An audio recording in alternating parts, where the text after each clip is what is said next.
नमस्कार विद्यार्थियों, आप सभी का एक बार फिर नई क्लास में स्वागत है। विद्यार्थियों, कल की क्लास में हमने बात की थी पोषक तत्वों के वर्गीकरण के बारे में। हमने पोषक तत्वों का वर्गीकरण दो प्रकार से किया था। फिर हम आज की क्लास में पढ़ने वाले हैं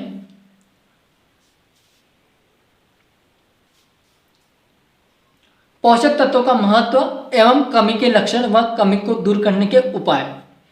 प्रत्येक पोषक तत्व को हर एक क्लास में कंप्लीट करेंगे ताकि आपको भी समझ में आए। जैसे आज नाइट्रोजन, कल फॉस्फोरस, परसों पोटेशियम, कैल्शियम, इस तरह से जितने भी तत्व दे रखे हैं आपकी बुक में वो 1 बाय 1 क्लास के माध्यम से हम पढ़ेंगे। तो आज की क्लास में हमें क्या पढ़ना है? आज की क्लास में हम जो बात करने वाले हैं, जिस टॉपिक पर पोषक तत्वों का महत्व एवं कमी के लक्षण व कमी को दूर करने के उपाय। नत्रजन के कार्य। नत्रजन का मतलब होता है नाइट्रोजन। नाइट्रोजन के क्या कार्य हैं? सबसे पहला हमारा यही है, नाइट्रोजन जो होता है वह पत्ती में हरे रंग, जिसे हम पर्णहरित कहते हैं, क्लोरोफिल पाया जाता है पत्तियों के अंदर, जिससे वो हरे रंग की दिखाई देती है। तो पत्ती में हरे रंग अमीनो अम्ल, प्रोटीन, न्यूक्लिक अम्ल, आरएनए व डीएनए। न्यूक्लिक अम्ल आपसे पूछा जाए न्यूक्लिक अम्ल कौन कौन से होते हैं, तो आरएनए, डीएनए होते हैं। न्यूक्लिक अम्ल आरएनए व डीएनए होते हैं। कई किण्वकों जीव द्रव्य की रचना में नाइट्रोजन मुख्य संघटक तत्व है। पत्ती में हरे रंग, अमीनो अम्ल, प्रोटीन, न्यूक्लिक अम्ल, कई किण्वकों और जीव द्रव्य की रचना में नाइट्रोजन मुख्य संघटक तत्व है। पौधों में अमीनो, प्रोटीन व जीव द्रव्य का निर्माण होता है।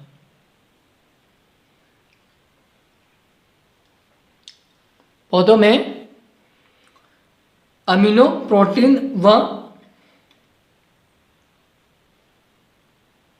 जीव द्रव्य का निर्माण होता है। यहां तक फर्स्ट पॉइंट क्लियर होगा, आई होप, कि पत्ती में हरे रंग और अमीनो अम्ल में प्रोटीन, न्यूक्लिक अम्ल, कई किण्वकों जीव द्रव्य की रचना में नाइट्रोजन का मुख्य संघटक तत्व है। नाइट्रोजन इन सभी के निर्माण में, इन सभी के रचना में, इन सभी के विकास में महत्वपूर्ण संघटक तत्व है। बात यहां तक क्लियर होगी।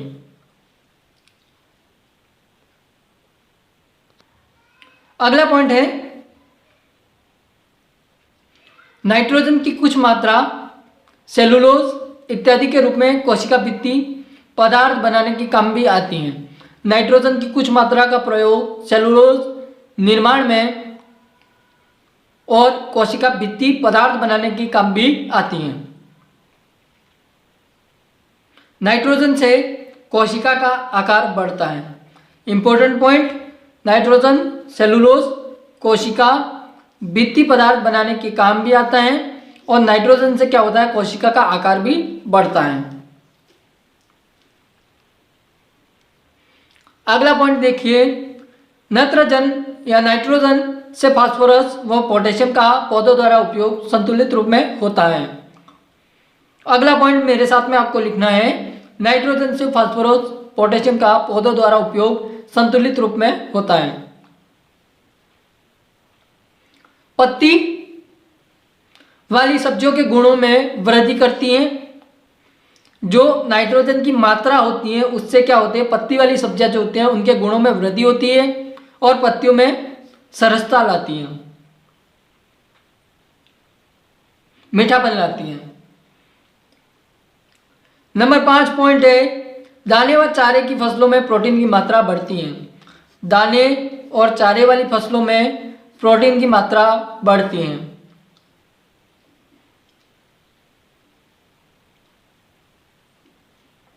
बात यहाँ तक क्लियर होगी। हमने 4 पॉइंट बात की है कि नाइट्रोजन जो होता है वो सेलुलोज के रूप में कोशिका भित्ति पदार्थ बनाने के काम आता है और नाइट्रोजन से कोशिका का आकार बढ़ता है।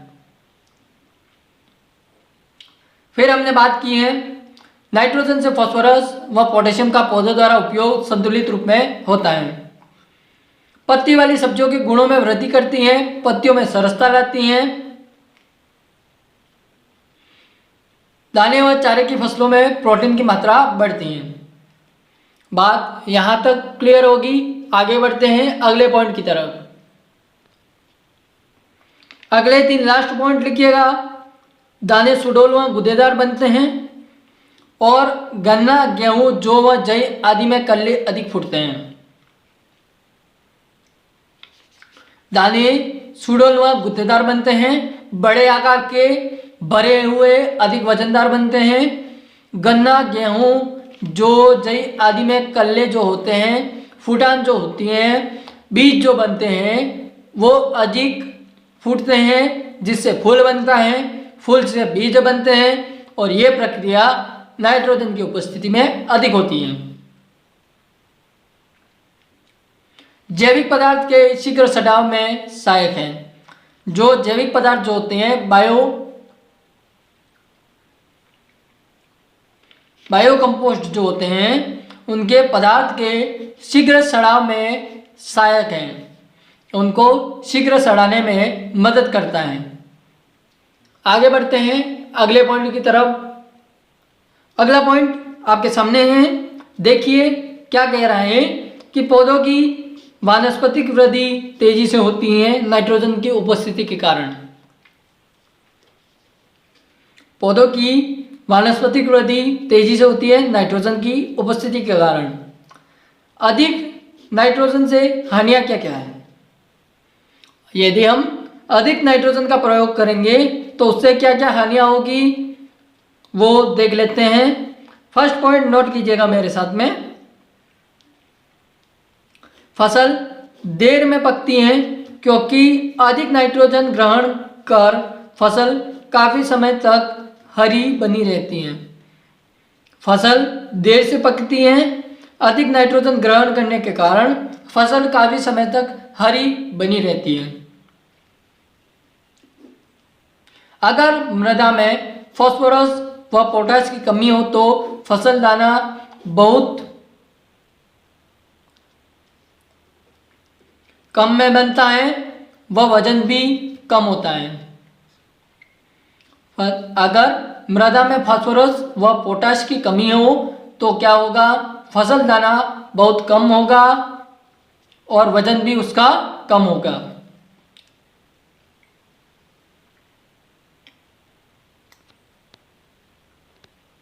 अगला पॉइंट नोट कीजिए। पत्तियों में अधिक सरसता आने से पौधों पर कीट व पतंगों व बीमारियों का आक्रमण भी बढ़ जाता है। पत्तियां अधिक लचीली व मीठे युक्त हो जाती हैं, तब क्या होता है? कीट व पतंगों मतलब जो जिन कीटों के पंख पाए जाते हैं उन्हें पतंगों कहते हैं, तो उनकी व बीमारियों का आक्रमण बढ़ जाता है। पौधों में कोमलता व कोशिका भित्ति पतली होने के कारण पाला व सूखा सहन करने की शक्ति भी पौधों में कम हो जाती है।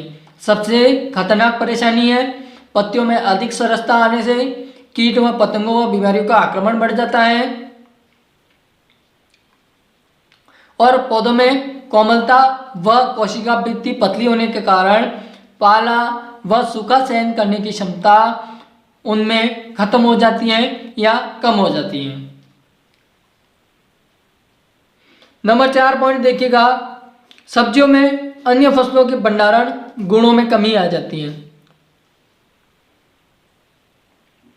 सब्जियों व अन्य फसलों में भंडारण करते वक्त उनके गुणों में जो गुण रहते हैं उनमें कमी आ जाती है।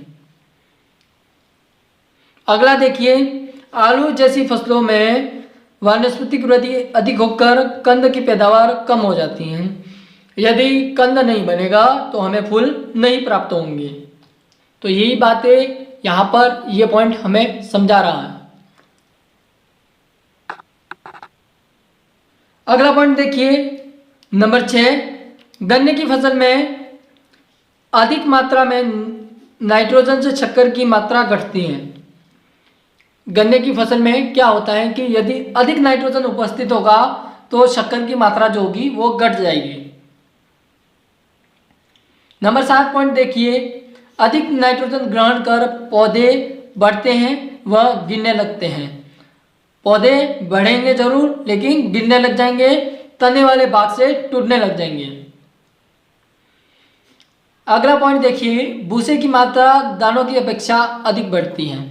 हमें दाना जो होगा वो कम प्राप्त होगा लेकिन भूसा जो होगा वो अधिक मात्रा में अधिक उपज के साथ हमें प्राप्त होगा।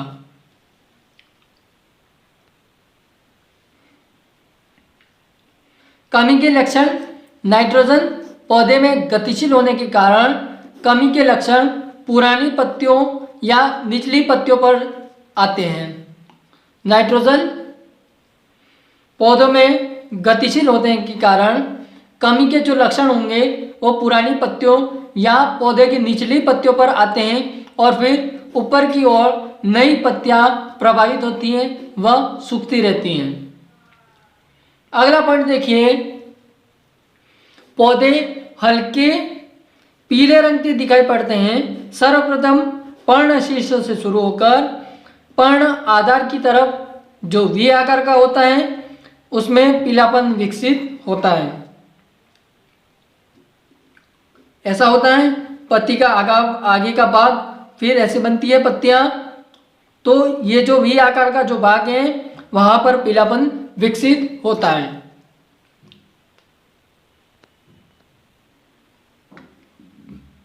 अगला नंबर 3 पॉइंट, पौधे बौने रह जाते हैं। नंबर 4 पॉइंट है, नाइट्रोजन की भारी कमी में पौधे पर फूल नहीं बनते या बहुत कम बनते हैं तो दाने सिकुड़े हुए हमें प्राप्त होते हैं या दाने सिकुड़े हुए बनते हैं। कल्ले वाली फसलों में कल्ले कम फूटते हैं नाइट्रोजन की कमी के कारण। इसकी अत्यधिक कमी से पत्तियों का रंग सफ़ेद हो जाता है, पत्तियां सीधी और कठोर बन जाती हैं। पत्तियां सीधी और कठोर बन जाती है। आई होप ये 4 पॉइंट आपको समझ में आ गए होंगे। अगले पॉइंट को देखते हैं, 2 पॉइंट और बाकी है। फिर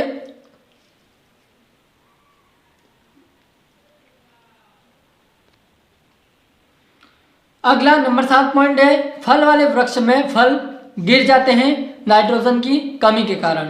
प्रोटीन प्रतिशत जो होता है दानों में वो कम हो जाता है। तो आज का हमारा ये जो नाइट्रोजन का जो टॉपिक था वो यहीं पर समाप्त होता है। Thank you. क्लास को लाइक करें, subscribe to channel and share. इतना काम तो आप कर ही सकते हो, मैं आपके लिए इतना कर रहा हूं। तो मिलते हैं कल की क्लास में एक नए पोषक तत्व के साथ में। तब तक के लिए आप इस पोषक तत्व को पढ़िए और रिवाइज कीजिए। धन्यवाद। और कुछ डाउट होता है तो पूछ लेना।